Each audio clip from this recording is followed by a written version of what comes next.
வணக்கம் நண்பர்களே. இன்றைய வீடியோவில் சென்னை கோயம்பேட்டில் உள்ள கழிவுநீர் சுத்திகரிப்பு நிலையத்திற்கு முதலமைச்சர் விஜய் மேற்கொண்ட ஆய்வு குறித்து பேசப் போகிறோம். இந்த வீடியோவில் அந்த வருகையின் நோக்கம் என்ன, இத்தகைய சுத்திகரிப்பு நிலையங்கள் ஏன் முக்கியம், மக்களுக்கு இதனால் என்ன பயன், நகர வளர்ச்சியில் இதன் பங்கு என்ன என்பதை விரிவாக பார்ப்போம். வீடியோவை தொடங்கும் முன் நம்முடைய சேனலுக்கு புதியவராக இருந்தால் சப்ஸ்கிரைப் செய்து பெல் ஐகானை அழுத்துங்கள்.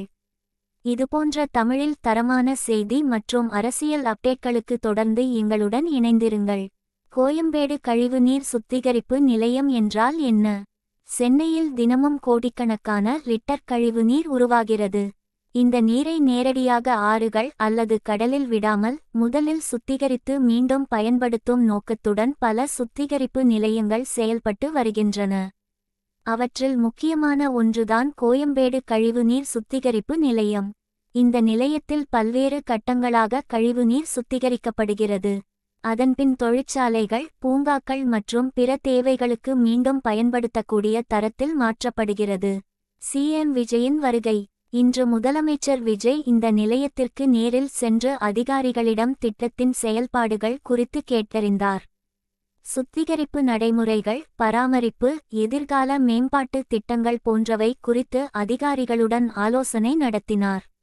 மேலும் நகரின் குடிநீர் வளத்தை பாதுகாக்கவும் மறுசுழற்சி செய்யப்பட்ட நீரின் பயன்பாட்டை அதிகரிக்கவும் தேவையான நடவடிக்கைகள் குறித்து அதிகாரிகளுக்கு ஆலோசனைகள் வழங்கப்பட்டதாக தகவல்கள் தெரிவிக்கின்றன. ஏன் இந்த ஆய்வு முக்கியம்? சென்னை போன்ற பெருநகரங்களில் மக்கள் தொகை தொடர்ந்து அதிகரித்து வருகிறது. அதே நேரத்தில் தண்ணீர் தேவையும் உயர்கிறது. இந்த நிலையில் சுத்திகரிக்கப்பட்ட கழிவுநீரை மீண்டும் பயன்படுத்துவது மிகவும் முக்கியமான நடவடிக்கையாக பார்க்கப்படுகிறது. இதனால் குடிநீர் வீணாகாமல் பாதுகாக்க முடியும். தொழிற்சாலைகளுக்கு மாற்று நீர் கிடைக்கும். சுற்றுச்சூழல் மாசுபாடு குறையும். ஆறுகள் மற்றும் ஏரிகள் பாதுகாக்கப்படும். சுற்றுச்சூழலுக்கு கிடைக்கும் நன்மைகள். கழிவுநீரை சுத்திகரிக்காமல் வெளியேற்றினால் சுற்றுச்சூழலுக்கு பெரிய பாதிப்பு ஏற்படும். ஆனால் நவீன சுத்திகரிப்பு நிலையங்கள் மூலம் நீர் மாசுபாடு குறைகிறது. நிலத்தடி நீர் பாதுகாக்கப்படுகிறது. உயிரினங்கள் பாதுகாக்கப்படுகின்றன. எதிர்கால நீர் பற்றாக்குறையை சமாளிக்க உதவுகிறது. பொதுமக்களுக்கு கிடைக்கும் பலன். ஒரு நல்ல கழிவுநீர் மேலாண்மை திட்டம் நகரத்தின் சுகாதாரத்தையும் வாழ்க்கை தரத்தையும் உயர்த்துகிறது. இதன் மூலம் சுத்தமான நகரம் உருவாகும். நோய்கள் பரவுவதற்கான வாய்ப்பு குறையும். நீர்வளம் பாதுகாக்கப்படும். எதிர்கால தலைமுறைக்கும் பயன்படும். எதிர்கால திட்டங்கள்.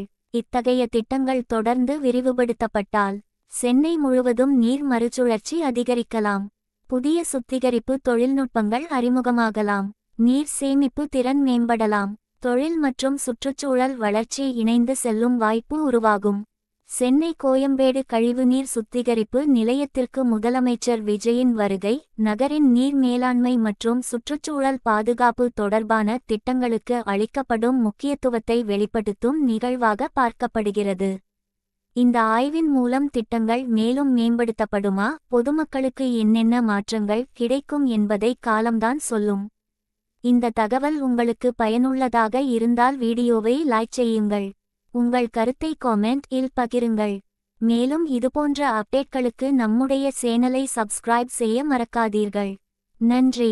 மீண்டும் ஒரு புதிய வீடியோவில் சந்திப்போம்.